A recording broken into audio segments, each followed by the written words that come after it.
Hungry Root is the easiest way to eat healthy. They send you fresh, high-quality groceries, simple, delicious recipes, and essential supplements. It's like having someone else do all the planning and the shopping so you don't have to even think about it. Right now, Hungry Root is offering Juicy Scoopers 40% off your first delivery and free veggies for life. Just go to hungryroot.com/juicyscoop to get 40% off your first delivery and get your free veggies. That's hungryroot.com/juicyscoop. Don't forget to use our link so they know we sent you. Heather McDonald has got the juiciest scoop. When you're on the road, when you're on the go, Juicy Scoop is the show to know. She talks Hollywood tales, her real life Mr. Segment serial data, and serial sister. You'll be addicted and addicted fast to the #1 tabloid real life podcast. Listen in, listen up. Woo woo. Heather McDonald, Juicy Scoop. Hello and welcome to Juicy Scoop. I have a first-time Juicy Scooper delight. Jacques Peterson, gorgeous, Australian. People are going to die for your voice. Also, you might know him from the Unpopular podcast. He's also a writer at the Daily Mail.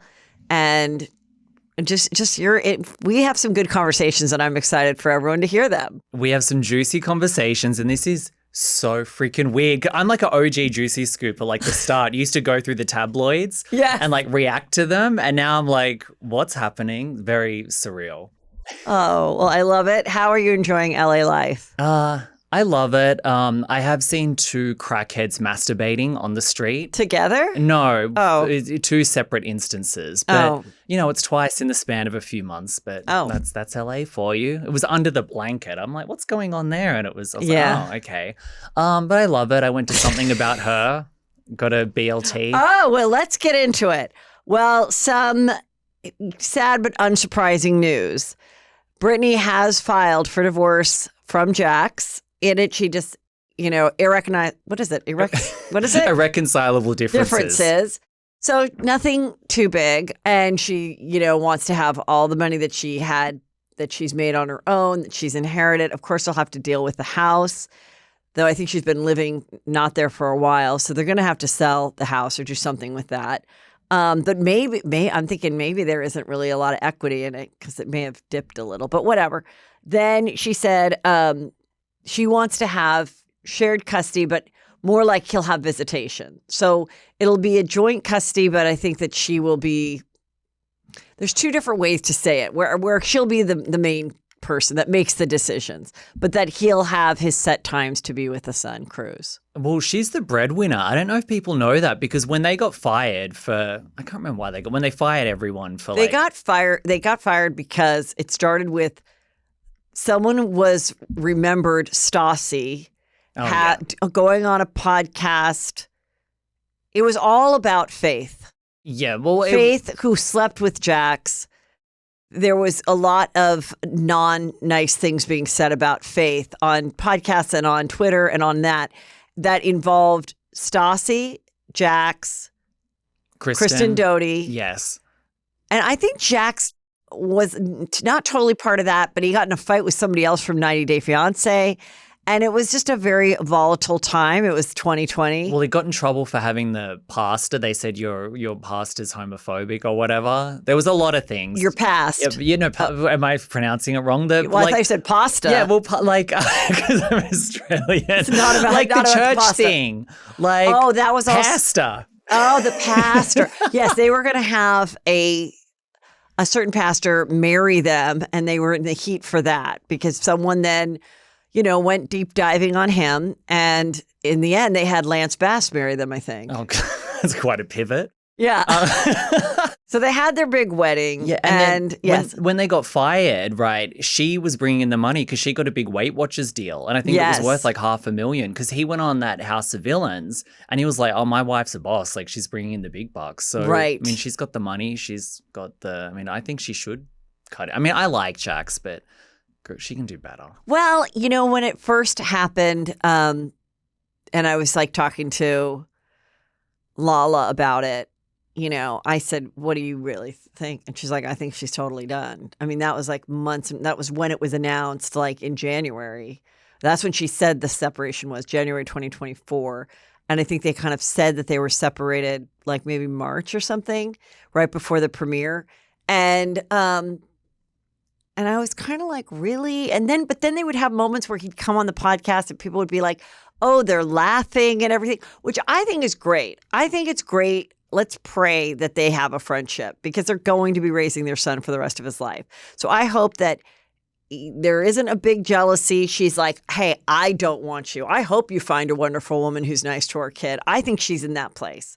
I don't think she's going to be jealous if he dates anybody. I think it's going to be the opposite if she falls in love with someone. Oh, 100%. She's putting the kid first because when I actually interviewed her for Daily Mail and this was sort of after the split got announced and she was like, she pretty much said, yeah, after I had Cruz, it changed my priorities and I had a look at what my future would be and what my life would be. And I think she just puts the kid first and Jaques has taken a back seat. Then The Valley is filming now. What do you think? I'm hearing different things. Is Vanderpump as we know it, do you think it is done?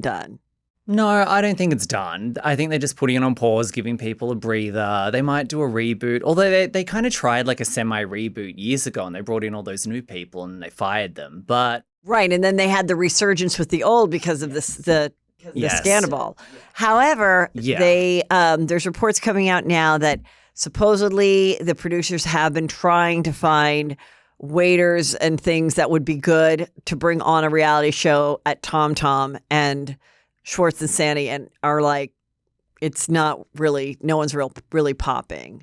And then supposedly Lala and Sheena are filming with the Valley girls. Yeah, well, I had heard that they did not. So I heard a while ago that they weren't planning on like transitioning Vanderpump people over to the Valley because Vanderpump was going really well. The Valley's a hit. The Valley has an amazing new cast with new stories. But I just think that now this pause is going on for so long and now Jaques is off, getting treated for whatever. And I think that now they've got like a hole to fill on the show. So, well, I mean, I think if I was a producer of the Valley and, and Lala and Sheena aren't doing anything Thursday and I could be like, let's figure out a day rate for you. Yeah. Okay, you're going to be at the birthday party anyway.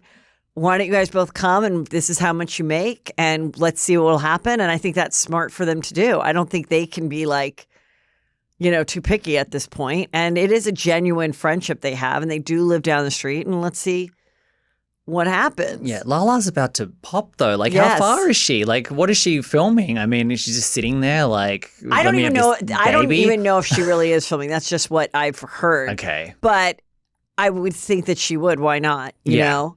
But I think she's doing like a week. So anyway, who knows what that will do to the show? Are they still going to have a podcast together? I don't know how much they own of the restaurant. I don't know because I know he owns it with like other people. Yeah, but it seemed like a pretty good deal. Well, the podcasting business is pretty competitive. You've got Vicky Gunvalson and who else? I think Megan King Edmonds might have one. Quinn Fry will probably launch one soon. So I should just have a shirt that says "Get a job, not a podcast." Okay, I'll make that.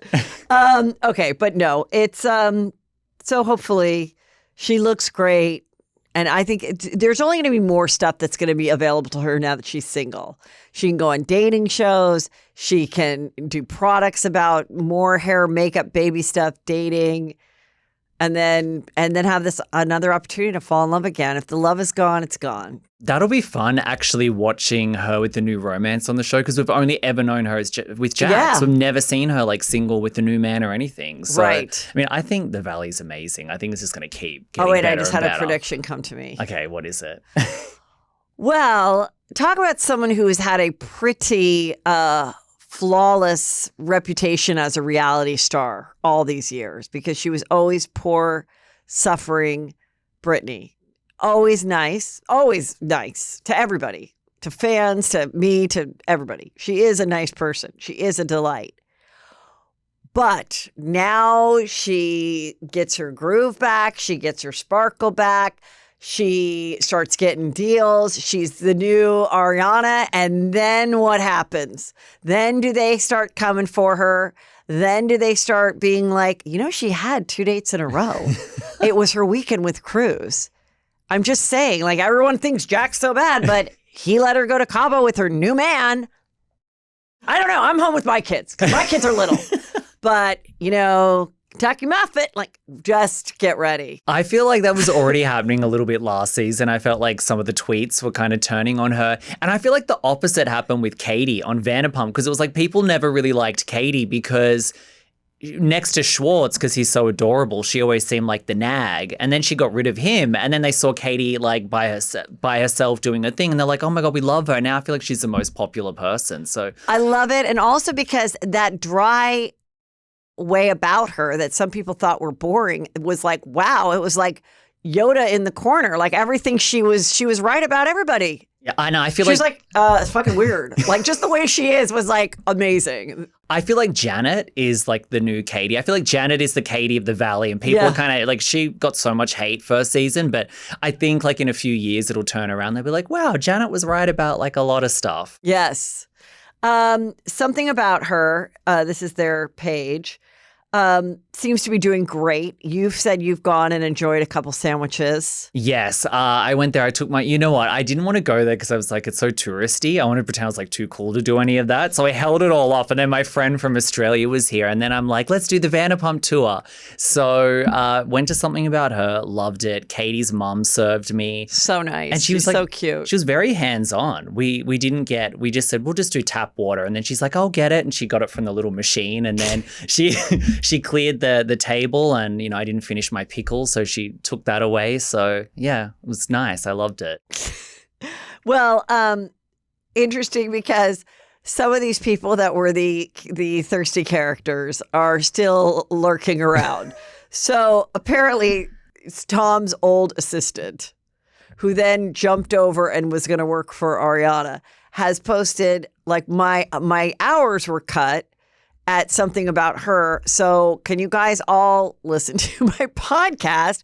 Otherwise, I don't know what I'm going to do because the ship has sailed. No one cares. She got like a battery. She got like a commercial. But these things go real quick. Like the excitement goes real quick, and then it's like crickets. And so I went on their page, and I think I think they're really done with her because she's nowhere on the page. And then they did this cute thing where they highlighted some of their favorite workers and like on Polaroids. And there was 10 people and she was not one of them. Anne's nowhere to be found. No, Anne is nowhere to be found in this grid at all. Well, the server that I had there was very lovely. And also, look, I'm not going to say you shouldn't hire. Look, everyone deserves to work. They're a good worker. But Anne is the most unprofessional person ever. On the show, first of all, she backstabs Tom to go work for Ariana. So that's completely unprofessional as it is. Then Ariana gives her a job at the sandwich shop. And then she's going on Instagram going, oh, they cut my hours. Like, please subscribe, to my Patreon or whatever. It's like, what? So like, if they weren't thinking about it now, they're like, okay, yeah, I think you go along. You're not coming in on Sunday. And listen, what else? What other story do you have to tell? You've told it all. You've had it for a few months now. There's no other dirt you have on anybody. So well, what else are you going to do? Her podcast is called it's like I broke the NDA or something. No, it says I signed an NDA. Oh yeah, but the concept is like, yeah, we signed an NDA, but we don't give a shit, and we're just going to spill it all anyway. It's like, okay, well, good luck working in Hollywood. Like, come on. I know. Does anyone ever think about that? Yeah. Like, I think they just think it's so easy that this will get going and I won't ever have to be a writer or an actor or anything. I'm just going to be Heather McDonald. Well, it's a little harder than you think. Then also Joe. So this got picked up by a lot of people. This is her Instagram. Joe, who dated Schwartz. And she just posted this yesterday. And it must have taken a long time. It was a lot of moments of them together put to a kind of a nice song. And, in full Joe fashion, just lots of mugging to the camera, lots of selfies with him and just like doing all these things and just the fun that they had. And she just basically was like, to heal, I want to put this out there. To heal? No, it's because it's died down too. People are not talking about it. And this is probably the first time I've talked about any of this stuff for a while because it's not. But normally the stars don't care. But for someone that just got this surgence of fame and then it dies down, it's like, oh my God, what should I do to like spark up the interest and get people to, get on my Instagram? And anyway, people were like, I'm sure his girlfriend loves this too. Like, I mean, but then other people were like, listen, this is for her to let the world know that she was gaslit, that he... I mean, don't we already know she was I mean, that was the storyline. I mean, how long ago... Of course, he acted like it was more of a relationship when she was around than when other people were around. But that's what you should know as a girl. Like, if you're not meeting the parents and, and he's not holding your hand when you walks into a place. He literally took her to a dating place and was like, see ya. Like, I'm going to go meet these other girls and do speed dating. And she was like, okay. But it's like, well, I guess we'll go home and I'll still give you a BJ, but, and it's like, and then we're supposed to feel sorry for you like you're, 28. Like, and how long ago was it when they filmed? I think she's older than 28, but I mean, whatever. You have to factor she's really cute. No, she's really pretty. It just is like, yeah. Yeah, I mean, this must have happened like 2 years ago or something now. It's insane. It's like fatal attraction. It's creepy. You should get a restraining order. It's a lot. Like if someone was still, and I had moved on and they're posting reels of when we hooked up 2 years ago, I'd be like, I always think there's a thing I used to call with men, and I'd say, well, he had very bad bedside manner. Like a doctor that is just like, you're going to die in 2 weeks. That's a doctor who has bad bedside manner. I think there's guys that don't know how to like end it nicely, or he thought he was by kind of luring her on a little bit, and then... but didn't and then he it also made him look bad in the end? Didn't he also tell her that it was that they were just hanging out, or did he say, "Oh God, I can't remember. I don't even want. I don't even want to remember." PTSD. I don't care. Moving on. Hungry Root is the easiest way to eat healthy. They send you fresh, high quality groceries, simple, delicious recipes, and essential supplements. It's like having someone else do all the planning and the shopping so you don't have to even think about it. I am telling you, this is the greatest. I filled out a little form. I got my groceries. I got a delicious chicken that all I had to do was just throw in the oven, and it was so good, so flavorful, all seasoned and delicious. Hungry Root gets to know your personal health goals. So whether it's dietary restrictions, favorite foods, how much time you want to spend cooking, and more, then they build your personalized cart with your grocery needs for the week, including easy 4-ingredient recipes to put those groceries to use. Each order is fully customizable, so you can take their suggestions or choose anything you want. They've got fresh produce, high-quality meat and seafood, healthy snacks, smoothies, sweets, ready-to-eat meals, kid snacks and meals, vitamins and supplements, and much more. Everything from Hungry Root follows a simple standard. It's gotta taste good, be quick to make, and contain whole trusted ingredients. Right now, Hungry Root is offering Juicy Scoopers 40% off your first delivery and free veggies for life. Just go to hungryroot.com/juicyscoop to get 40% off your first delivery and get your free veggies. That's hungryroot.com/juicyscoop. Don't forget to use our link so they know we sent you. Okay, so this is very interesting since we're talking about this type of stuff.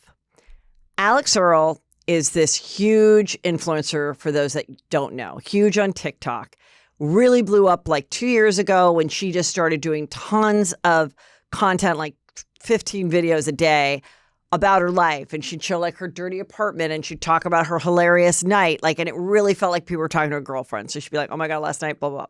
And she's pretty and has great style. So she's up to like 6 million plus followers on TikTok.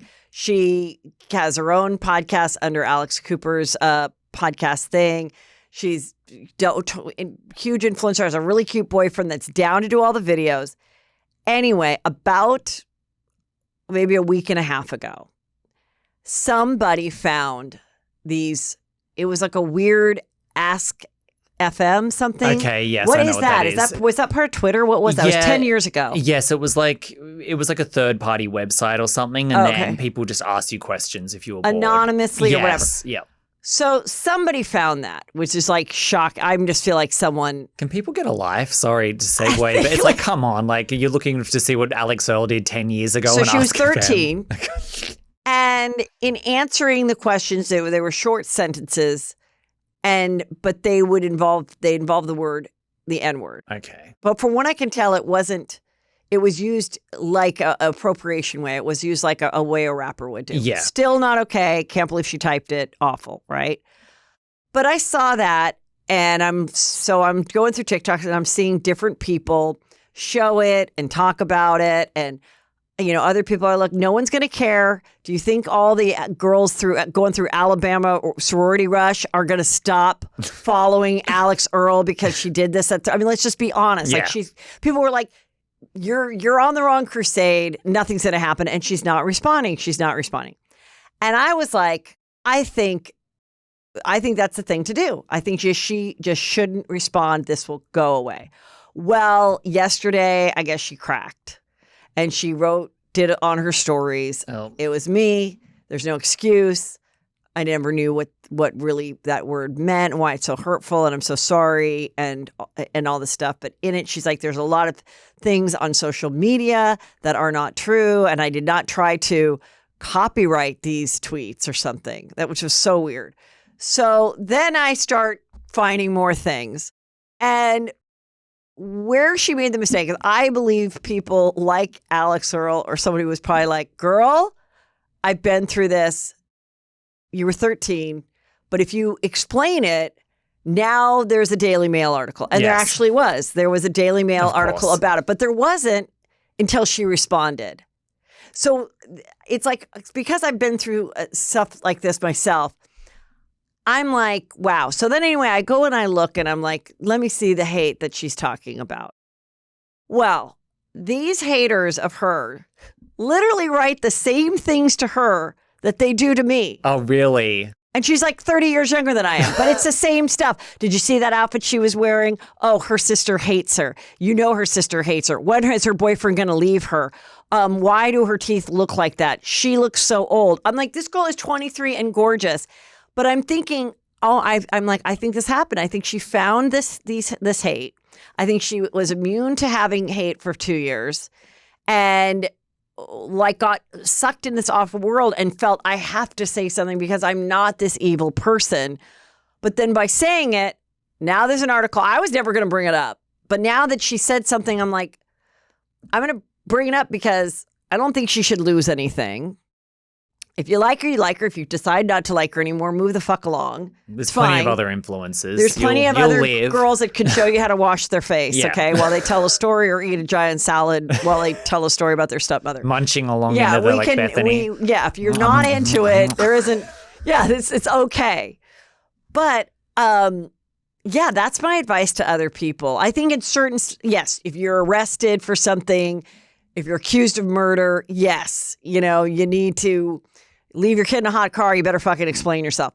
But when it's just like something like that, where just a small percentage of people have hooked on it, or I don't know. But then I think what happened is she freaked out and she got lawyers involved. And then the lawyers were like, hello, our biggest client. And these guys are probably like, all right, better say something. Instead of like talking to a PR person and being like, look, she wants us to do this thing. So then they go after these two podcasters that are just two girls that are probably creaming in their pants that anybody from Alix Earle's camp has approached them. And now they're in at their podcast room with a highlighted sign and they're like, these people are threatening us, saying that we said something on this site about her and da-da-da-da. And it was just like, now it's a thing. So much of this is fake as well, because like you said, it's just like people on, a internet forum, bitching and whining, and it doesn't really mean anything, and you can just ignore it and it does go away because those sort of people are bitching and moaning and they move on to someone else. People all day. But I was talking to someone recently that's like a talent manager for like really big people, and he was like, one of our clients got into hot water because they posted something that they weren't supposed to. And I'm like, who cares? Like, it's just some people on Instagram. Like, do you guys actually pay attention to that? And he's like, yeah, we do. Because it's like, I don't think it really affects anybody, but then the people that are higher up that call the decisions and they freak out. They make a bigger deal out of it. Yes, and then they go, oh my God, the people are talking about, so-and-so, like Camila Cabello. Now we have to put out a statement, and it's like they just turn it into a thing. It's like, everyone calm down. Like, someone had a shady tweet from 10 years ago. Everyone's going to live. It's fine. We can move on. I'm like, relax. Yeah, I just don't think that those things should, be as. And then the thing is that like with reality shows too, I was like, when they would bring up things, about Jaques and Britney, oh, well, it's all over, this site that he was cheating or whatever. I'm like, who's to say that the call wasn't coming inside the house? Who's to say that some producer was like, you know what your job is, start some shit. They're going to read it tomorrow. We know this happened with New Jersey. And so it's like, those things shouldn't be, what is online should not be brought into the show. We should be able to watch the show and the conversations that are happening and not this like weird thing. It's literally, and I feel like so many times in the calls within the house, whether it's somebody that you think is a friend is posing as, Pussy 552 or whatever, and saying a bunch of shit that because they know you so well, so they know the evil shit to say, and you'll never know because it's anonymous. We'll never know who's on that thing. But like, it is kind of fascinating, but yeah, the thing is, don't look at it, and they'll move on to someone else. There's freedom in not looking at it and not caring. And I also think as far as like reality shows go, and you were saying that we shouldn't have the online world mixing so much into the shows. I think Bravo especially has done I think they've made a mistake with the whole like BravoCon and everything, because these women, we're supposed to be watching people live their real lives, right? Like and we made them rock stars. Yeah, and they go to BravoCon, they're like the Beatles. Yeah. And then they're reading all of their DMs, and then they're talking to the bloggers and the podcasters, and they have their own podcasts, and it's just like too much. I feel like, honestly, like ban BravoCon, ban the podcast. No one's allowed to have a podcast anymore. Their social media comments need to be moderated. I think they probably will start that. They should, but then they make so much money off of that. But like they could. I'm not saying I'm just saying if you want to try to kind of save this art form, I would say, like maybe there is something in there that's like you can have a book, but you can't have a podcast. Yeah. If you want to tell your story, tell it in a book, but at least it won't be like you recapping the episode daily. I don't know. I also think that's the strategy from Bravo, because what they want is they want to get people so hooked that they just have a constant 24/7, 365 stream of content. Because, that's true, you're right. These Bravo super fans, they're listening to every freaking podcast, like looking at every single comment, sometimes the housewives have these fake fights on Twitter when the episode's airing. And they're hooked into all of that. And it reminds me of like 90 Day Fiancé, how that just kept expanding and expanding. And it was just, eventually they got to the point where it was like the old cast members would just rewatch their episode and react to it. And they and they just make sure they have like 90 Day Fiancé programming all year round, because the fans get in the habit of it and then they don't leave. So I also think it's like they're trying to get us addicted into it. Yeah. So I think that's part of it. And then when you miss it, like I used to watch a lot of the 90 Day stuff, and it is a good show, but then I went on a holiday or something and missed it for a few weeks, and I came back and I'm like, I'm fine not watching 9 hours. I was very into it back when it was like Annie and like the original seasons, because I was like, I couldn't believe it. And it was fun to talk about. But then when it came, I was just like, I don't know, like I just stopped caring about it. Yeah. And I mean, I get that people are still into it and it's fun and I think it's great, but I felt it was just really fake and I just lost interest. I follow the TLC Instagram, so I get the little highlights, and like Angela and Michael are still going at it. They're still on it. Yeah. It's the same thing. All right, let's talk about OC. What are your thoughts so far with everything that's going on? And then I'll chime in. Okay. Love this season. I loved last season. Yeah.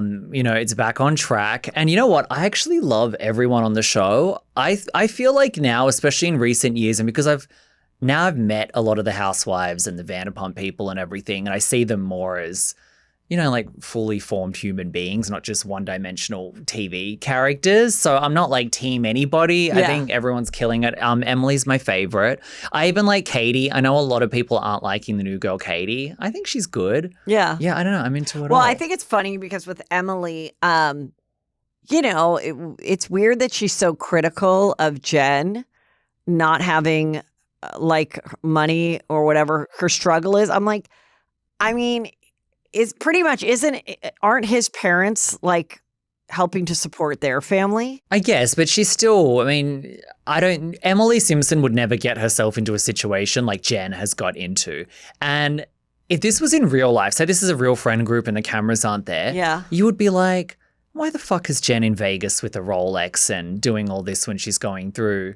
Yeah. You know, like she can't even pay her rent and she's off in Vegas. Like you would be gossiping about that. So, but she's in Vegas because the guy is like into gambling or something. And we find out later what hot water he's in too. And she doesn't want to know where the money was coming from. She doesn't want to ask.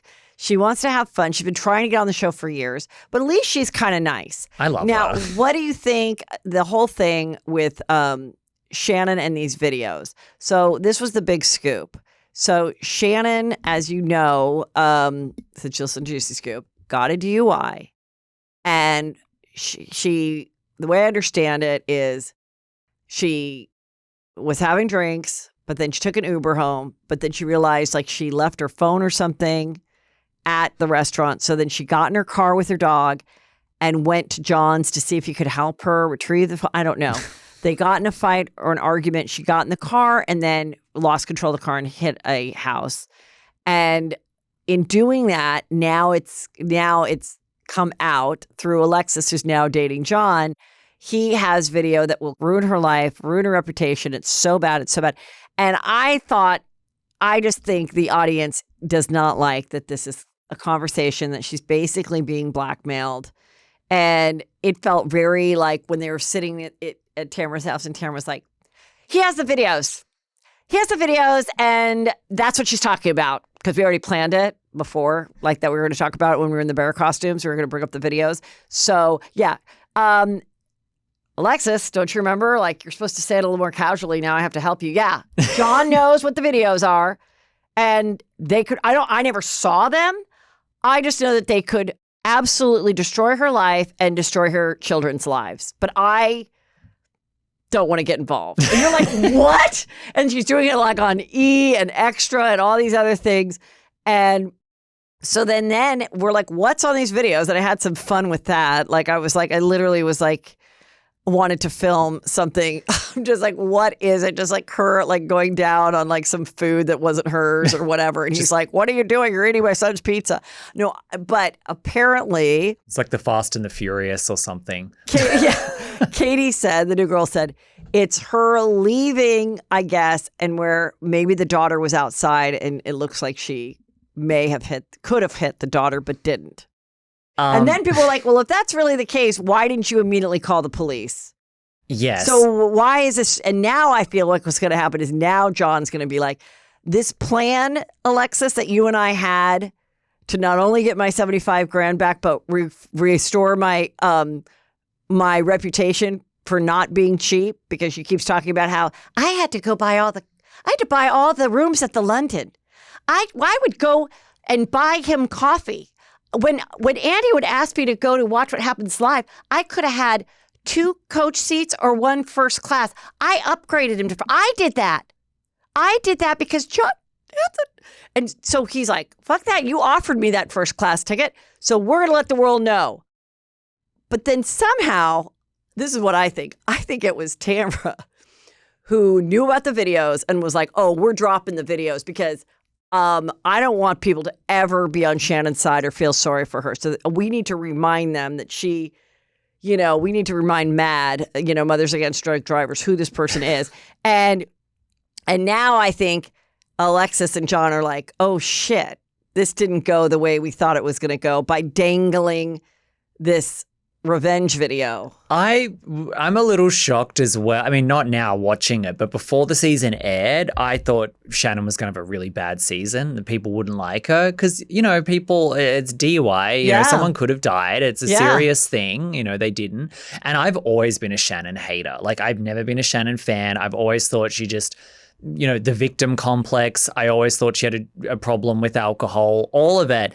And then even me this season, I feel bad for her and I like her because, it's just hard when you see everyone go at somebody and I think she's doing the work like Stassi. I think she's trying to change. At first I thought I thought it was fake. And as I watch her, I think she's genuinely remorseful. I think she hit rock bottom. I think, she had a relationship implode and got humiliated and she's building herself back up. But I will say with Tamra, I know everyone hates Tamra now, but I am so glad that Tamra's holding her feet to the fire because it would be so boring if no one was being that person to like grill Shannon. If everyone just rallied around her. I mean, look, the thing is, people are liking the show. Yes. But part of it, and I think Tamra knows that, part of it is, I'd rather you like the show than like me. I'd rather it not be like, I love everybody on it, but they're so boring, I'm not going to turn it on tonight. So who cares if everyone is nice? So I get what makes it. And I get that Tamra is like, pissed because she, felt like she was that great friend. And I think it's because she's getting her back from 2 years ago when Shannon just dumped her. When she wasn't on the show, Shannon totally dumped her. And made her feel like the leper and like made her feel like this loser that wasn't on the show and wasn't calling her back. And then when she came back, she was like acting all sweet last season. And then when this happened, she was just like, no. And then I also just don't think she wanted to do the Tres Amigas, but whatever. Yeah, I don't think she wanted to do the Tres Amigas. I loved last season as well, but that Shannon and Tamra making up was so fake. So I prefer seeing them go at it now because it feels more like, okay, this is how they really feel about each other. And then Vicky, who's, always like, we're best friends. They've had so many wicked, horrible fights over the years. And now that they're not friends, like she'll just drop like mean things in interviews like, oh, remember when she threw that wine in your face, Gina? And your eye almost fell out of your head because of the alcohol. Well, that's Tamra for you. I'm like, wait, what? Like you went on to film 17 seasons with her and go on trips and speak nice of her at reunions and other times not. Like none of you guys are friends. None of you would fuck with each other if the cameras weren't there. Never. I always call it Survivor Newport Beach because I don't really watch it as a reality show. I'm like, they're all playing Survivor. It's all strategy. And I think some of the shows you have to watch with that mindset now. Like, because some people go, oh, it's so fake now. And it's like, well, it is. But it's like, if you just watch it and you just pretend that you're watching Survivor, it's still super entertaining. Even with New Jersey, which I actually loved this season of New Jersey. I know a lot of people didn't, but I was like, this is Game of Thrones. Speaking of things that you should not tell. Okay. When I say everyone has a podcast, maybe don't tell every story. So Tyrese Gibson, actor, model, all the things that he does. He said on a podcast that he had to act like he had special needs so that his mother could get a benefit check. And he said, that was my first acting job. And look, the guy laughed too when he told it and everything. But then when someone takes it out of the podcast and puts it in black and white on TMZ, it's like, oh my God. And so the comments were just like, first of all, his mom has passed. Others were like, hey, this is part of the struggle and she did what she has to do. Other people are like, I work for the government and that's why this is so hard because there are people that fake it and then it takes money from the people who really need it. But I'm just like, listen, I know there isn't a lot of work happening in Hollywood. So you want to be productive with your day. So you go on your friend's podcast. But just like Lily Allen should not have told that puppy story, this is not the story to tell. Okay. Think about the stories you're going to share that have never been shared. And then think about the ripple effect they might have. Okay. As someone that works at the Daily Mail and as, works with publicists and stuff all the time, this stuff's interesting because you can get away with an edgy story like this depending on what your brand is because there's heaps of politically incorrect podcasters and commentators out there that could do that and it would be so funny. And what's that guy, Matt something with the big lips? He's blew up, I don't know, whatever. He's always pushing the envelope. Yeah. And that's their brand and then people love them for it. But it's like, if you're just like if you're Lily Allen or Tyrese then Matt Rife? Yeah, him. Oh, the comedian? Yeah, with the big lips. Yeah. He's got a pouty lips and chiseled. Well, they tried to cancel him too, and he was like, not going to go for it. Yeah. And he went after got in a fight with someone that was saying something. He's like, no, and I'm going to stick with my joke, and I don't really care. And I think the more that I think we're going in that direction of like, what are you really going to do about it? Yeah, that you don't like my joke or you don't like my story. Are you really going to show up at my house? Are you really going to, actually have a protest outside? No, you're not. Because that would take too much effort. his fans love his style of humor, so it's like, you're going to cancel me? I'm still going to have 1 million people coming to my next tour. But like, yeah, if you're Lily Allen. Here's the thing. He did nothing wrong. He was a child. He's telling a story about his childhood. It's a pretty funny story. It's a pretty funny story. Like if it was a stand-up story, it's a pretty great stand-up story. I think it's good that she is dead. It wouldn't be cool if she wasn't. Yeah. Because then if she was like at the premiere 2 months from now and she's on the red carpet, people are going to be like...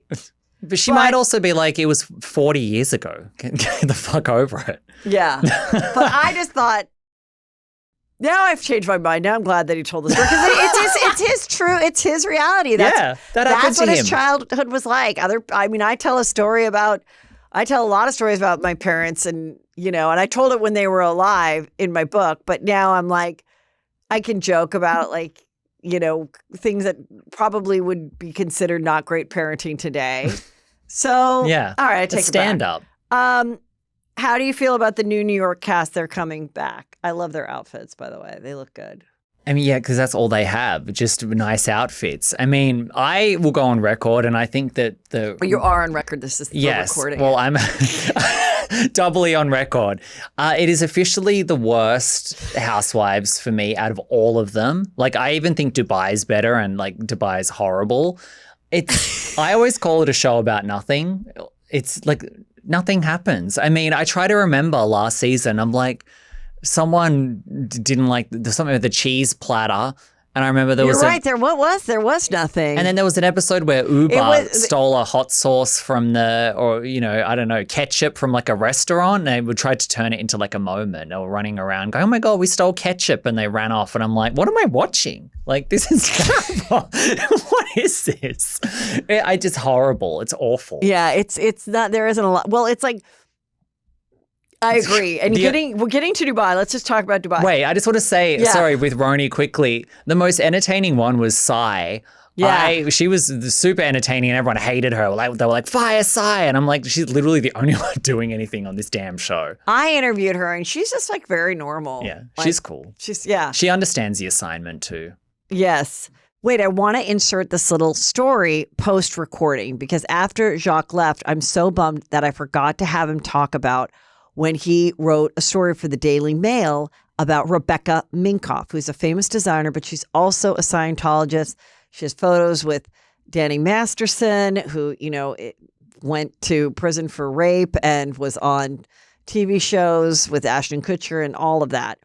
Now, we know the history of Scientologists as far as, what we've heard, that sometimes they get angry if you talk about them, they follow you, they can do things. Well, that is what happened to Jacques after he wrote a story about Rebecca Minkoff's father, who was implicated in he is a doctor and he was implicated in a death of a Scientologist. And after he wrote this article, which you can Google and find, that Jacques wrote, then he said the bots came after him. He had to change his Twitter account. They really had a harassment going, in his opinion, coming from Scientologists for sharing this story. Now, she is not in this poster. I don't know if she just didn't bring it, or maybe she realized after this article, this is probably not the greatest platform for me to be on, being that I am a Scientologist. And there's this history that happened with my father who, it was like 20, 30 years ago, but it did happen. And I don't want it brought up on the show. It's already been brought up in the Daily Mail, but it was kind of scary and awful for him as a reporter. And I just wanted to share that little bit. So, okay, now back to the show. So there are these women in Dubai and it's only on Peacock and I think it's second season. And there was so much time in between that I was like, what is going on? I literally put it on to fall asleep. But I kind of like it for just like their outfits and going to eat and whatever. But the only thing interesting about it, there literally is nothing interesting about it, except this one girl. I don't even know what her name is. I think Sarah. No, Talene. Oh, Talene. The new one is, I think, is that season? Sarah. But that's the season one cast, I think. Yeah, you don't even have Talene in that. This is Sarah. Yeah, this Sarah girl, Sarah, is divorced and she has a little boy who's like 8. And she starts dating this guy. And then she goes, he's too controlling. I got offered $45,000 to do this podcast. So did I. And you did? And so anyway, I've talked about how I've been getting these emails of people saying, come on this podcast for $3,500. Have you heard me talk about that? No, wait. So are you getting cash fake. offers? Oh, no, okay. they're fake. Okay. They pretend to be like from Smartless or Candace Cameron or whoever. Yeah. Joe Rogan. I got one from Joe Rogan. I've gotten from all the best. Okay, and they're fake. They'll say it's a Facebook Live event. And the whole thing is they'll fuck up your Facebook somehow. Okay. Take all your people. I don't know. Just give us your bank details. Yeah. And yeah. So somebody was like, do you think that 45,000 podcast thing, I think that she meant, I don't know. Do you think it was that she was saying she was going to do one podcast for $45,000 and the boyfriend wouldn't let her because the guy was hot? Or was it her year contract was $45,000? Oh, okay. Yeah, maybe it's a year or maybe she meant to say 4,500 instead of 45,000. I don't know. Well, no one's getting any money. They're for doing their podcasts, reunion today, and I hope they'll talk about it. Yeah, that's what we want to know. Because, does anyone care? Okay, wait. No, but the only thing juicy about it is, I'll tell you, the only thing juicy about it was so then she has a housekeeper, like nanny, maid, whatever. And she's like, oh my God, you guys, we had to fire her because I found out that she was bringing men into the apartment and looking at all the stuff. And then like on the Ring cameras and on the WhatsApp or whatever that she was able to retrieve from the cops, the men were like, when does the boy come home? He's so cute. How old is he? Like 100%. And the whole thing that they brag about Dubai is that it's very safe. Very, very safe. So that was the only thing that I was like, this is so creepy and has to be discussed. And that should have been in the trailer. It doesn't make Dubai look great, but it's the only thing that was interesting because the other thing is there's Caroline Stansbury, who was Ladies of London, and she has a young husband who's like 26, Sergio, who's obsessed with her, and she's annoyed by his presence. And for the last 3 years, or whatever it's been, season 1 and 2, all they talk about is he wants a baby and she's 48. It's so boring. And that's about it. And then she's not ever going to have his kid. She hasn't gotten pregnant yet. She's never going to have his kid. She doesn't want one. She's 50. She doesn't want a kid at 50. And then you have Chanel Ayan, who goes out to grab a loaf of bread in a ball gown. And it's so annoying. I think she's honestly the number one most annoying. I thought Jen Shah was, and then they dropped Chanel Ayan. I'm like, oh wow, this is bad. She's very unenjoyable to watch. I feel like it doesn't even feel like a housewives show to me. I feel like what they should have done with this, if I was the producer at Bravo, I would have actually made it Ladies of Dubai. I wouldn't have made it Real Housewives because, Ladies of London, the concept of that was the American expats in London living there. So I feel like they should have done that and just made it Caroline's back and now it's Ladies of Dubai. And I actually think that people would have enjoyed it more if it was like a news show. And I think as well, when they keep expanding the housewives thing, I think what's bad about it is that everyone's been watching Housewives for so long, they know the formula and they play it up. That's why you got Chanel Ayan being ridiculous and they try to have all of these one-liners and it just doesn't feel organic. Yeah. And I kind of just feel like maybe they should do some other shows so people aren't coming and going, okay, I know I'm a real housewife and this is the formula and the boxes that I have to tick. Right, yeah. So Dorinda is going to have her own show at Bluestone Manor. I'm going to do everything really nice. I'm going to have this beautiful chef. I have a fabulous chef. I make a lasagna that is better than Brandy's. I'm going to cook. I'm going to clean. Everyone's going to love it. You're going to be in rooms. There's going to be balloons. Richard's going to be here. They're trying to copy Below Deck now with all these shows because they've got Dorinda and it's going to be Dorinda in Bluestone Manor and then guests are coming in. It's going to be so cheap. Think about it. Oh, totally. These kids are going to want to be on the show being like a housekeeper or whatever for nothing, just like the Below Deck. And then the thirsty people will want to be guests and they'll be able to exploit them if they ask for anything or whatever, then they'll say they're horrible people. Or it's they just going to be the exact formula of because they did it with Vanderpump Villa. They have one in Montana coming out now called The Wranglers, and it's just Below Deck but at a ranch. And I think the reason Below Deck works specifically because it's such a good show is you're on a boat in the middle of the ocean, so you can't get off. It's such confined quarters. And then you have like the most incredible chef, so you get all of the food. And then I think you do actually get wealthy guests coming on there, and you get the backdrop. Yeah, because you have to pay at least $50,000. And I think just being like, well, let's just do below deck in a house. Like, it's just not the same. Like, so it could be fun though. It could be kind of great. I just feel like they're so lazy. What I would do for this is I would have thirsty ex-Bravo people and people like that be the guests. That would make it good. I would watch it then, yeah. If it was just ex-Bravo. Like if they offered it to me, sure, why not? Yeah. Why wouldn't I? Like, but I'm not paying $50,000 for the boat, but I would do it for free and have fun with it. I mean, Kelly Rowlands will come. Yeah. She never turns down a fake listing showing, whatever. That chick is in everything. Larsa Pippen will probably be in there. Larsa Pippen will come for sure. I mean, bring on Gretchen and Slade. Oh, I would like that, actually. Yeah. Well, we're never going to see Gretchen in the season of Girls Trip that she did, so... Everybody that was on Girls Trip should be able to come with their own friends and family and do this show.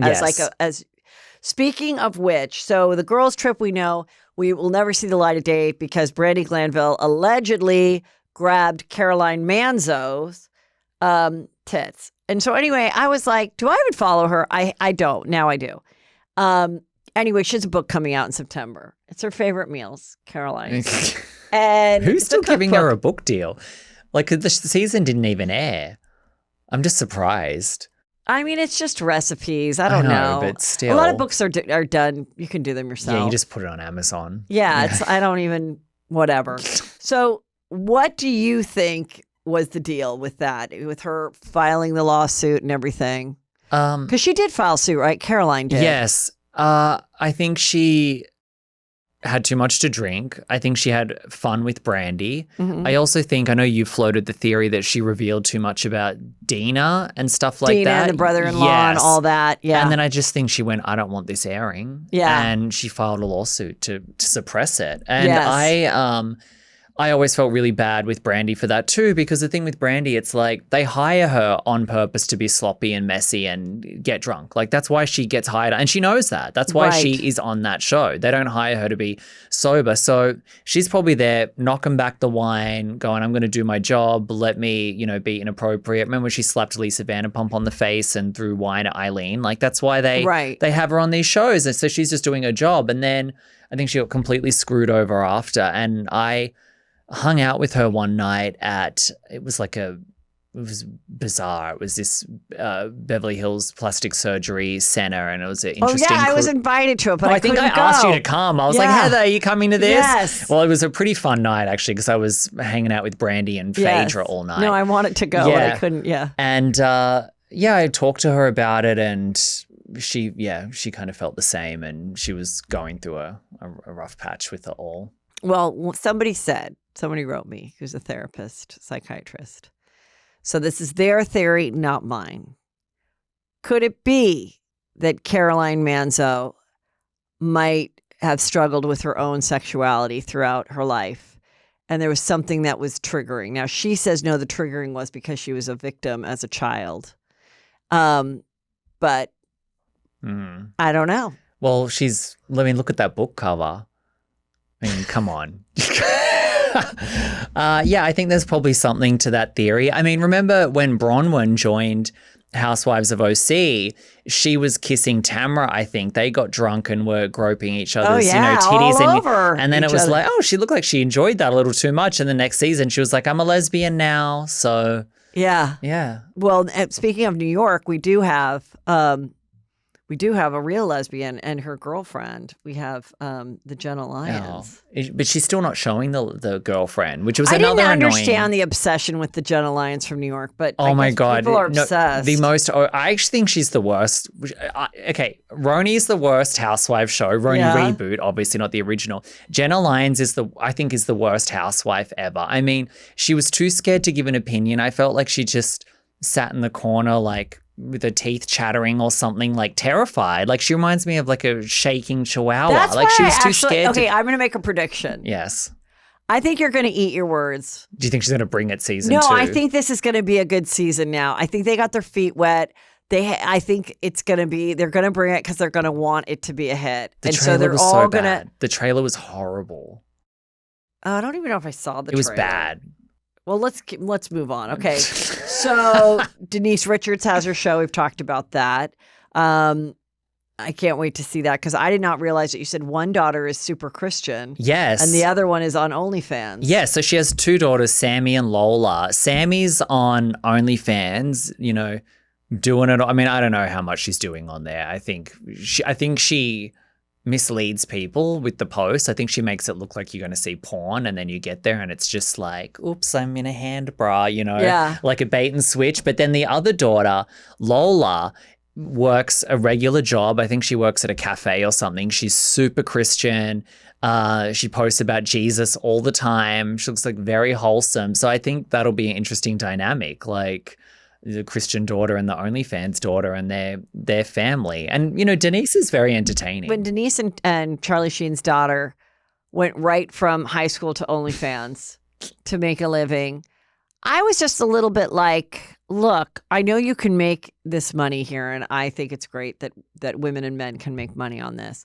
However, I was like a little heartbroken because I'm like, not only are you attractive, but you come from this incredible acting pedigree of like your grandfather being Martin Sheen, your dad is Charlie Sheen, your mom is like, you don't want to act at all, or you just don't want to like take an acting class or what? But then like maybe it's just that she doesn't want to. Maybe some people just like that they can just stay in their house all day. Yeah, I mean, look, if you can turn 18, do OnlyFans for a few years, and you're not even like, I don't think she's doing porn on there. I think the most you would see is topless. Yeah. Which is like a big deal. Okay, topless, and then you can make enough money to like invest in real estate. And then so, do a few topless selfies for a few years and then buy a couple homes and then set yourself up. Like, why not? I mean, I get the criticism for OnlyFans, right? But I just think like it's a fucking tough economy. It's hard to make it out here. If you can make a few bucks and, invest it wisely, like why not? This girl, I saw like her TikTok and she's just like a cute girl, whatever. And she's in what looks to be like a nice modern home, 2-story. And she's like, enjoying my new house that 200,000 men have paid for, or whatever it is. Like, yeah, and if they like exactly, if people are willing to pay for it and that you want to do that, but I mean, I do think you have to be really okay that no matter what, that it'll never. I mean, I wouldn't want my child to do it. Yeah, I just feel like it might affect you later. It really might. You like in something that you want to do, but maybe not. Maybe not. Maybe people just don't really care. So, I mean, it shouldn't, but look, you never know. I think it depends to what the level that you're doing it as well. I mean, if you're on there showing your butthole and like hardcore stuff, and then it's like, then that's like being a porn star. Yeah, and then 15 years later, it's people can Google your butthole. Like maybe that's not great, but. If it's just being like sexy and like talking, having some assistant act like you're you to talk to the people, right? Well, I know heaps of OnlyFans models and companies and stuff, and what they do is, say you were on The Bachelor, right? Yeah. And then you've got some following and then you think, hey, I could probably go on OnlyFans now. There's some interest in me. Usually what they'll do is they just sign with a company straight away.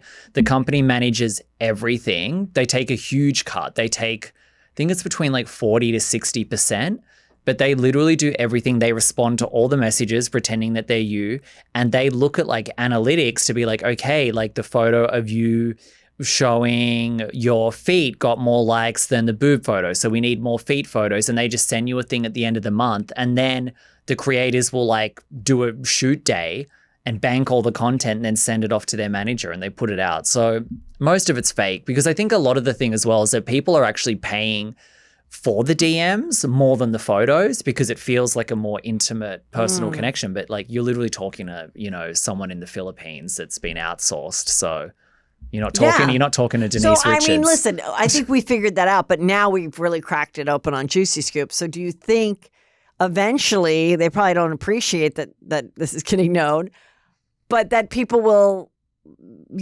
those same losers that are paying the money, they're going to struggle with the same downward economy as everybody else.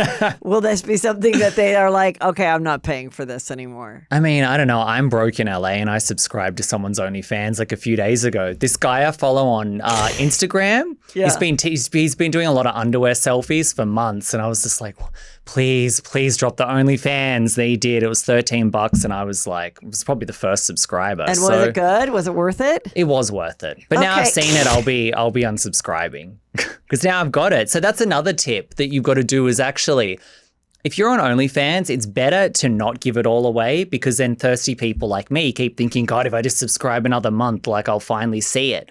So if you put it all out there straight away, no one has any incentive to come back. So you got to keep teasing them. It's like breadcrumbing them. That's what they call it. And I remember like Dorinda was on OnlyFans and stuff, but not like showing sexy stuff. I know that they've come to me and asked me to do it. And they're like, you could do comedy, you could like do different things like show your house, whatever.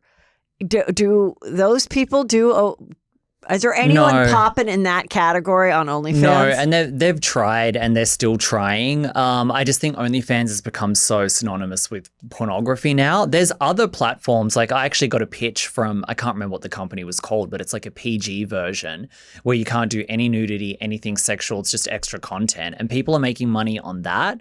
But OnlyFans, it's hard. But like they're doing reality shows now. They did a show with do you know that UK reality show, The Only Way is Essex? It's like it's huge over there and it's actually big in Australia. A family from that, they quit that show. They moved to LA. They did their own OnlyFans show on OnlyFans TV. It's like PG and it's like a full reality show. And then it just got like picked up by Netflix or something. So I think people are doing stuff on there, but it's pretty hard to make it without getting your titties out on there. Yeah, and I wonder if it's like hard. Like, it's just interesting that she would choose to do a reality show if she was really making $2 million a month. I think I wouldn't want to do a reality show if I was making $2 million a month. I think she probably made a lot of money right off the top, which is another thing that happens, especially if you're a celebrity coming. Like, you get a rush of subscribers, and then they leave really quickly. So that's why a lot of people, they join OnlyFans and they're like, you know what, I'm just going to do like lingerie. I'm not going to do anything hardcore. And they get all those subscribers and then people go, well, are you going to show more? I'm going to unsubscribe. So then you have to like up the ante to keep making money on there. So I think she probably made a shit ton of money in like her first 3 months maybe. And then it would have like gone off a cliff. And now she's doing a reality show again. Right where she started. Yeah. Remember she had that reality show? Yes, it's complicated. Denise Richards, it's complicated. Yes, and she had like a pig and all that stuff. It was That's pretty like good. The classic, yeah. There was a scene in that, it was so staged, but it was all about how like she was getting written about in the tabloids. So she like storms in with a camera crew to confront like the editor of Star magazine. Like, you better stop writing about me. This is affecting my kids. And they did a whole thing. It was so fake, but I love it. Yeah. Well, I always love it when a reality star is like, Heather Dubrow said it too, like in her show, you know, she was like, this was affecting my children. And she meant like rumors about infidelity or whatever. And I said it on the show earlier, but I'm like, I don't believe that any 20-something called their friend in college and was like, hi, I was on this website and is like, are your parents getting divorced? Like, there's no way. Yeah. But I also think you chose to go on a reality show about your life. You've literally talked about getting divorced and all this other stuff. You've talked about the issues you had with your kids. So if something then comes out that's not on the show, it's still a reality show. You should talk about that it's affecting your life. But like, come on. There's no privacy in reality show. You chose to do it. You chose to put your kids all on camera and have everybody scrutinize how they've grown up, if they are respectful, if they're attractive. Like, that's what you did. Yeah. You know what you signed up for. Yeah. Okay. What do you think's happening with New Jersey? Oh my God. I keep going back and forth. But I was saying before, I loved last season. I thought it was like Game of Thrones. They were all fighting for to be the queen. And my predictions are, I think they're going to get rid of Margaret. And I love Margaret, by the way. I'm not a tree hugger. I'm Team Margaret. But I think they'll get rid of Margaret. I think they'll get rid of Jennifer Aiden. I think they'll get rid of Teresa. And I even think Rachel, I don't know. I think they'll keep Dolores and Danielle Cabral. Okay, I have a new prediction. Okay. I think it will go away. They'll use the girls in other capacities, whether it's the girls' trips or going on Dorinda's show, whatever. Yeah, but and they'll find some other city that kind of fits the original vibe of Jersey, with like real relatives, real deep, and like a little younger, like it was when they started. They started in like their mid to late 30s, and they'll just try to find some groups like they're kind of doing with the Hulu girls of the Mormon Wives. Oh, yeah. Like I think just find a whole nother generation that's willing to like put it out there. Yeah. I mean, and because the younger generation is going to be like, well, it won't happen to me.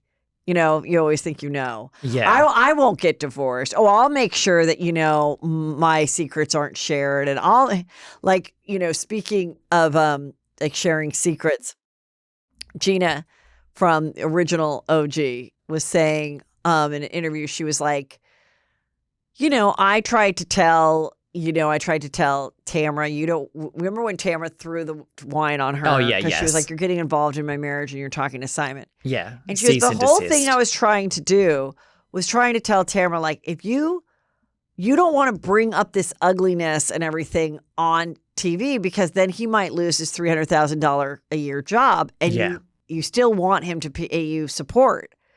So think about that. That's all I'm saying. She's like, I wasn't necessarily on Simon's side. I was just trying to say like the same thing that she said to Gina Kirschenheim. I can never. That she was like, you know, if you bring up the ugliness of this relationship, it can really affect him ever getting another job, like in the private sector. And Gina K regrets it now. I think she's admitted that. I think she said that she wishes that it hadn't been so public. Because now they have worked things out and they have a really good co-parenting, and he took responsibility and they're in a really good place.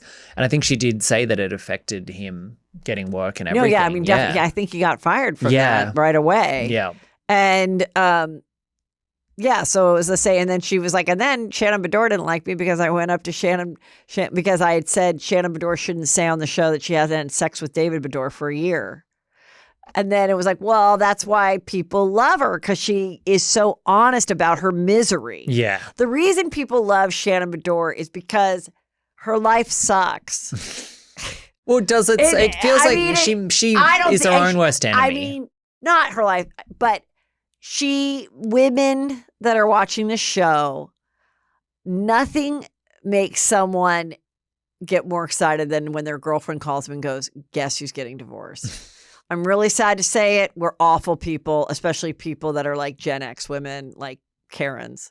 They are mean and jealous. And so they don't, I mean, they say they want to see people strive, whatever. But so the fact that she was always so honest about her drama, my husband's cheating, he doesn't want to have sex with me. Now I have this new boyfriend. He doesn't want to spend the night. He'll never have enough money to take care of me. You know, we fight. Like, it's now he's suing her. Like, all of it is true. It is her life. It's why she makes for great TV, because she never hides anything. She takes off her shirt when she's overweight. You know, it's like, it's amazing. But also, it's going to be hard to have a real relationship. What guy? I mean, that's why Ramona, she had to the only reason she found another boyfriend is because they fired her. Like, nobody wanted to date Ramona that was of any substance. Shannon, I think when the show ends for Shannon, which it will at some point, I mean, I thought this would be her last season. Now I'm watching it and she's actually having a really good, I'm like, I think she's probably got a couple more seasons in her. Yeah. She's sort of like the queen of the show right now. But I think when it ends for her, she really needs to probably get a therapist or something and be like, all right, I'm done with my time on television and fame stuff and reality TV. And now I'm going to lead a real life and try and meet someone like Ramona did. I don't think she ever wants to give up the show. Of course not. But when she gets fired, I think she'll get fired eventually. I mean, even Tamra, they brought her back because it tanked without her. But everyone gets fired. If you're going to do a live show and tap dance and stuff, you love it. They love the fandom. They she probably always secretly wanted to be an actress because that was the only thing that you could do. She probably thought, oh, I could be on Friends, but never pursued it. And then here comes this great opportunity dropped in your lap where where people are literally following you around with a camera hanging on your every word. Like, it's really going to be really hard to ever give that up, money or not. She might do a podcast after when she gets fired. I'm sure, but those are not really working out the way they were. So we'll see what happens. Okay, so it seems that the only agents that are making money are ones that are doing huge podcast deals for people. And the Kelsey brothers, Travis and Jason, are getting $100 million deal through Wondery and Amazon to have their podcast for a year or two. Thank you, Taylor. I mean, that's all thanks to Taylor Swift because, no one even knew that. I mean, look, whatever. I'm sure some people knew that he had a podcast before, but I feel like really it started going viral because when he got linked to Taylor, he was always dropped these little crumbs in there of things that were going on with them. And then I think everyone was tuning in to listen to what they had to say, the Taylor stuff, and it's just blown it up. And now he has $100 million deal. Well, I think maybe she put eyes on it, but they do talk about sports. Yeah. They are launching this new thing right at the beginning of football season. So they can talk about sports. They have the brotherly connection. They're likable. I'm sure it's a good show, but I just mean, without Taylor, they would never have been getting offered $100 million. They would have done well. I'm sure it would have been successful, but, it all just comes down to, we believe enough people will be listening that we can make these ad dollars and so take your money now and go for it. But being that they're brothers, then they don't really need guests. They can always just do it, and they have that built-in chemistry. So, yeah, I mean, $100 million. Travis he's pretty thirsty because he had a reality show before Taylor, so he had a dating show and everything. So, I think he and Taylor are both extremely strategic in everything that they put out there. So, do you think they're getting married or not? Do I think they're getting married? I don't know. It seems like a good business arrangement for now. I think Taylor does things for the image and where it's going. I think she puts her career first above everything, including this relationship. So I think they'll get married if she thinks that it will continue to help her. But she might not want to get married because she might be like, you know what, I need another breakup for my next album. Or maybe where she wants to take it, now she's getting older, she will want to get married and she'll be like, you know what, I can divorce him in a few years and then do my divorce album. I really think that's how she thinks. I think everything for her is pure strategy. I don't look at her as like a normal person. I know this is like a weird hot take, but I just think she's like kind of like a psychopath or something. I don't know. I think she's like a diagnosable. Like, I don't think she's normal. A little bit like Bethany Frankel. Like, I just think there's certain people that have something wrong with them and it's just all about, the media and making money, and that's all they care about. Okay, that was pretty good. And speaking of Bethany Frankel, what do you think? She had her chicken salad summer. And what do you think's going on with her? Broke up with the boyfriend. Yeah, she's a fiance. You know what I was noticing about her page recently? I remember and I think she thought this out. I think she had this planned out a lot. When she first started doing the beauty reviews and everything on there, she would really make a big deal about this isn't sponsored. It's just me, like, organically. And now every post she does is sponsored. Like, they're all brand collaborations, but at the beginning she really made a big deal about how it's just my true opinion because, I'm the truth teller. I keep it real. Everyone else is a liar except me. But that's what was so smart about it. She did that. And then pivoted into the and then would send those to the company and be like, do you want to do a collab? I have, 2 million views on this.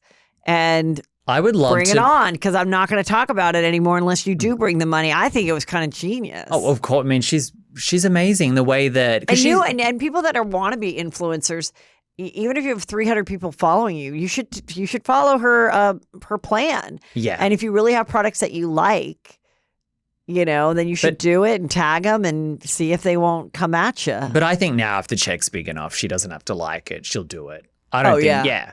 And I am so curious about how much money she's making in general. I wonder if it's more than she was making on reality TV or in real estate. Because like if you're like a high level influencer, you can get a lot of money. I mean, even back in Australia, which is a small market, I know people that would get off of, a reality show, Bachelor, Married at First Sight or whatever, and they could do some, 10K, 20K, 25K, and they're just like small. Bethany with her thing. For like a one story. For like, a little video, Yeah, so with her ads, which she has so much engagement, like should be, and she does so many of those posts. Like she's doing like multiple ones a day.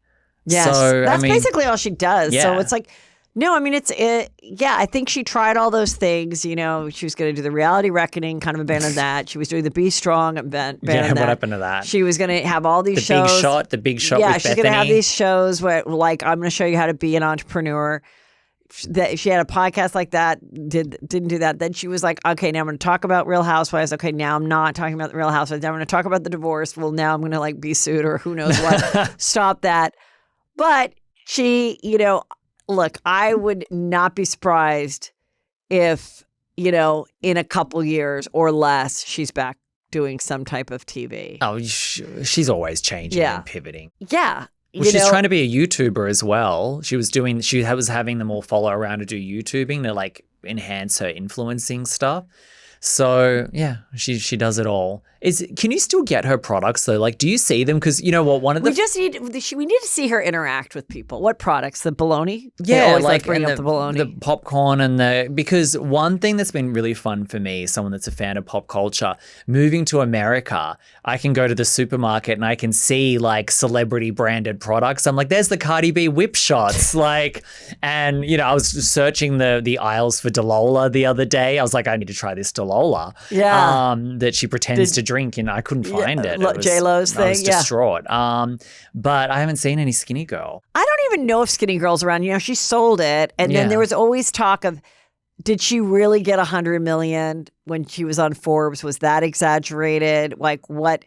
Look, she's really, really wealthy. She has a fabulous life, and she probably makes a lot of money and never has to worry about money again. And very privileged and all that kind of stuff. But yeah, I mean, when it's fun is, because I had Luann on, is like when she would be with people going back and forth. I think that's what we would love to see if she went on. But, now it's been so long, I think some of the other women would be almost scared to like be on a camera with her, because she would just probably go for the juggler like in a second. I don't think it would be. I just feel like all that stuff has had its time. Well, I remember she was trying to do her own reality show called like Power, about like strong women in New York. And then she said that the Real Housewives of New York City copied her concept. And wasn't it about women in Connecticut or something? That was a different. I think she was trying to do that, and then she tried to do one. I think the one in Connecticut she was going to be on. And then I think there was one in New York called Power Her. And it was meant to be like strong, successful women in New York. And then when the New York Housewives reboot came out, she was like, they copied my idea. It's like, I don't think the RHONY copied you, but okay. Yeah, I think that was the other thing, is that she had tried to sell a bunch of shows and none went. Yeah. And then she just kind of had a moment where she snapped, where she's like, I'm blowing up the bridge and I don't care. I'm blowing up the Bravo bridge. Now she's over it. She's forgot that she even did that. Yeah. She'll probably see Andy out at Craig's or something, be like, hey, like nothing happened. Yeah. Yeah, exactly. It was so great to talk to you. Tell everybody where they can follow you and what you're up to. Follow me on Instagram at unpopularjp, and I post my Daily Mail stories there. I have a Patreon. The link is in the bio, and I'm always posting my hot takes and rants. So yeah, check me out there. Glad you came. You're so cute, and he's very cute. If you would like to see what he looks like. Thank you. Thank you.